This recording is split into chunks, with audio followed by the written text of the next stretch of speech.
इस चुनाव में इंडिया अलायंस की नैतिक जीत हुई है।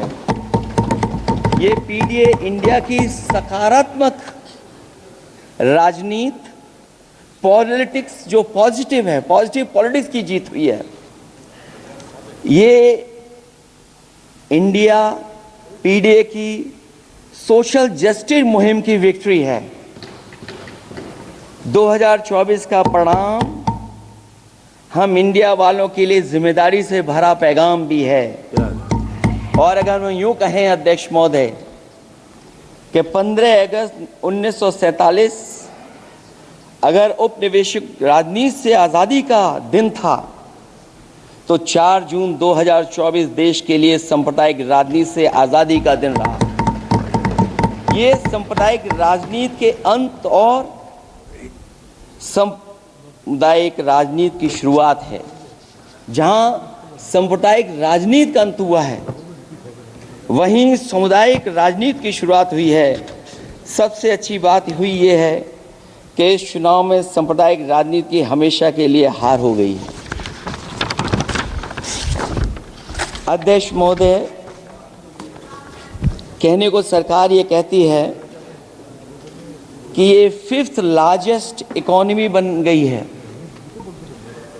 और जीडीपी के मामले में 5th वर्ल्ड की इकोनॉमी बन गई है। लेकिन अध्यक्ष मोदी, ये सरकार क्यों छिपाती है कि अगर ये हमारी सबसे लार्जेस्ट इकोनॉमी, अगर हम 5वें नंबर पर हैं, तो हमारे देश की पर कैपिटा इनकम, प्रति व्यक्ति आय हमारे किस स्थान पर पहुंची है।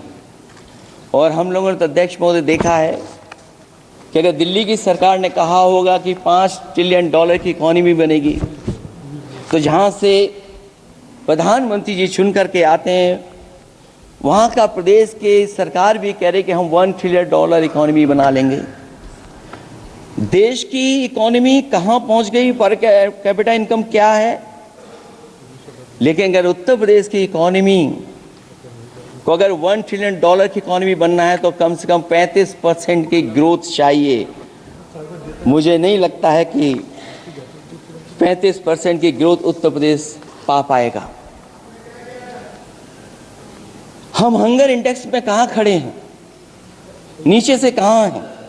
जो 5th लार्जेस्ट इकोनॉमी की बात कर रहे हैं, वो इनइक्वालिटी के पैरामीटर पे कहाँ खड़े हैं, वो हैप्पीनेस इंडेक्स में कहाँ खड़े हैं।